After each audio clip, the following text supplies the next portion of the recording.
Some New York bottle redemption centers are at risk now of closing down, threatening to shutter a green and profitable practice for many New Yorkers. Yeah, centers now calling on the governor and state legislature to take action to help them stay open. Our Capitol correspondent Jamie DeLine has that story. We're not going to make it to the next session. There won't be anything left to save by then.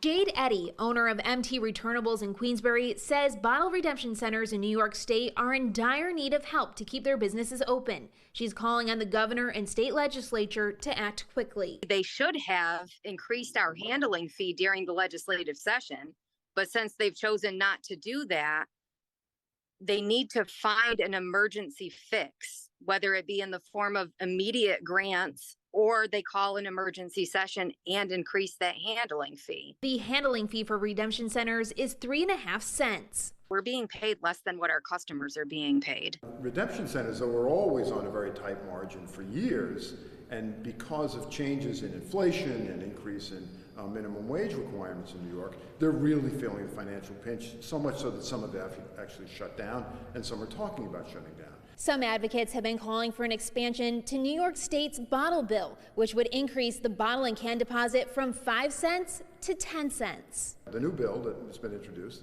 that if it becomes law, will help redemption centers because it will expand the amount of products that would be redeemed and also increases the handling fee that they receive for handling the containers. Under this bill, containers like sports drink bottles would be accepted, and Horner says the handling fee for redemption centers would be increased to 6 cents. I absolutely support an expanded bottle bill, but there are parts of it that I think need work.